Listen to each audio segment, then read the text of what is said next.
আন্তঃ অফিস ও বিনোদন সংস্থার উদ্যোগে সাংবাদিক সম্মেলন আগরতলা প্রেস ক্লাবে এই প্রথমবারের মতন অনুষ্ঠিত হচ্ছে ত্রিপুরাতে। অনুষ্ঠিত হচ্ছে আন্তঃ অফিস নাটক এবং সাংস্কৃতিক অনুষ্ঠান। এছাড়াও প্রথমবারের মতন ক্যারাম প্রতিযোগিতাও অনুষ্ঠিত হচ্ছে ত্রিপুরাতে।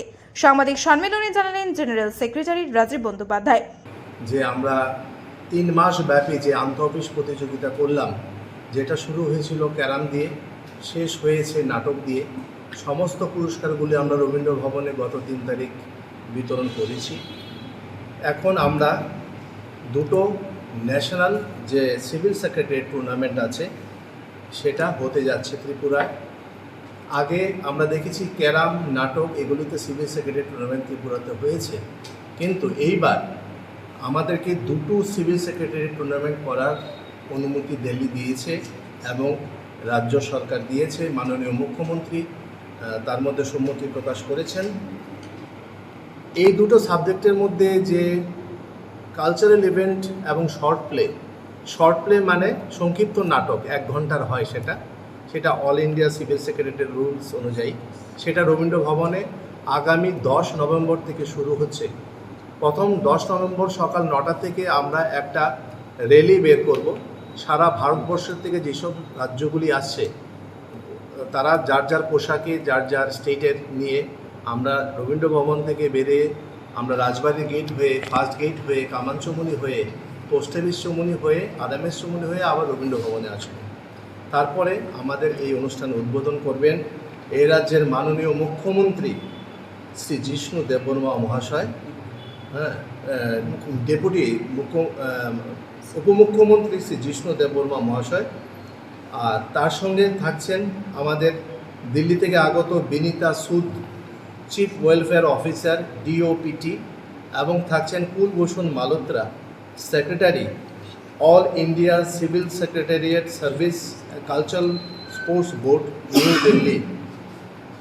আমরা 10 তারিখ উদ্বোধনের পরের থেকে আমরা যে প্রথম যে কালচারাল অনুষ্ঠানটা হবে সেটা হবে কর্ণাটকি মিউজিকের উপরে। কর্ণাটকি ক্লাসিক্যাল ভোকাল এবং কর্ণাটকি লাইট ভোকাল, এটা দিয়ে অনুষ্ঠান শুরু হচ্ছে। দুটো হলে পাশাপাশি চলবে, একটার মধ্যে আমাদের গান বাজনা চলবে, পাশাপাশি 2 নম্বর হলে শর্ট প্লে মানে সংক্ষিপ্ত নাটকগুলো চলতে থাকবে। সেটা শেষ হচ্ছে আগামী 14ই নভেম্বর। সেই যে ক্লোজিং সেরেমনিতে আমাদের থাকছে মাননীয় মেয়র শ্রী দীপক মজুমদার মহাশয় আর chairman Shri Kamal De, society for management and culture থাকছে। আর এই 14 তারিখে আমরা সমস্ত পুরস্কারগুলি যারা যারা পুরস্কার পাবেন তাদেরকে পুরস্কৃত করা হবে রবীন্দ্র ভবনে। তারপর আমরা আগামী 16 তারিখ থেকে 20 তারিখ অবধি অল ইন্ডিয়া সিভিল সেক্রেটারিয়েটের যে ক্যারাম কম্পিটিশন হবে সেটা হবে হাপানিয়াতে, যেখানে ইন্টারন্যাশনাল ফেয়ার গ্রাউন্ড আছে, সেখানে হবে। সেটার উদ্বোধন করবেন আমাদের মাননীয় মন্ত্রী রামপ্রসাদ পাল মহাশয়, কারামন্ত্রী। তার সঙ্গে থাকছে আমাদের চিফ সেক্রেটারি মহাশয়। অনুষ্ঠান শুরু হবে সকাল 10টা থেকে। ওইখানেও ঠিক অনুষ্ঠান ওপেন হওয়ার পর আমরা ওখানে ওই মাঠের মধ্যে সংক্ষিপ্ত একটা র্যালি করব। তারপরে ক্যারাম কম্পিটিশন শুরু হচ্ছে আর শেষ হচ্ছে আগামী 20 নভেম্বর। ওই দিন একটা সাংস্কৃতিক অনুষ্ঠান হবে এবং অনুষ্ঠানের পরে পুরস্কার বিতরণী অনুষ্ঠান হয়ে আমাদের এই অনুষ্ঠানগুলো শেষ হবে।